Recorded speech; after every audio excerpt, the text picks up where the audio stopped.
Okay, here is how to block students from visiting certain sites while they're on their Chromebooks and you're using GoGuardian. So first, the thing you can do is look within your individual class. The emergency action that you can take with any student is, first, you can select the box for their name, and you'll notice there's several icons in the upper right corner. You can lock a student's screen.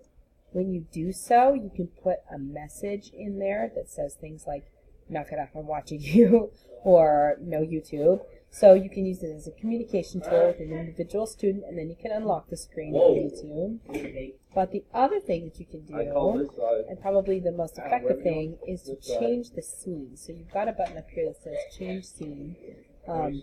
Scenes are a way that you set up some default rules for how Chromebooks are going to work while students are using them.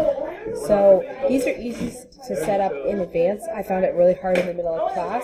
So knowing that you have this issue, I would go ahead and come over to your menu on the left side over here, scroll down to all scenes, and let's add a scene. So for example, you need to create one that is for no YouTube, and you could add a description, or you can title it something else if you want. You get these very informative patterns to choose from to help differentiate between what scene you're looking at. Yeah, we'll take that one. And then you can either have this be in allow mode or block mode.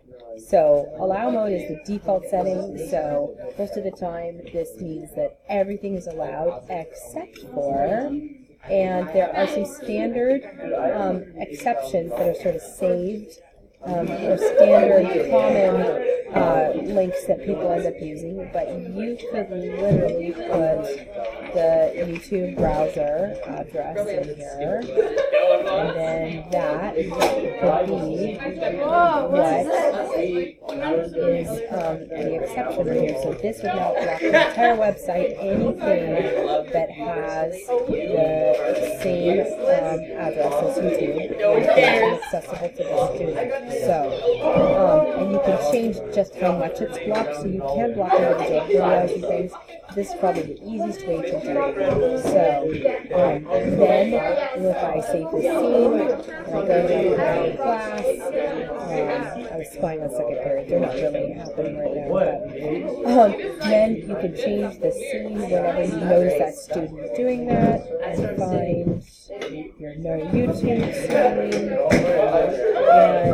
make that scene, and it would immediately lock the student out of that page, and then allow you to go and interact with them. So, Where do I put the customer?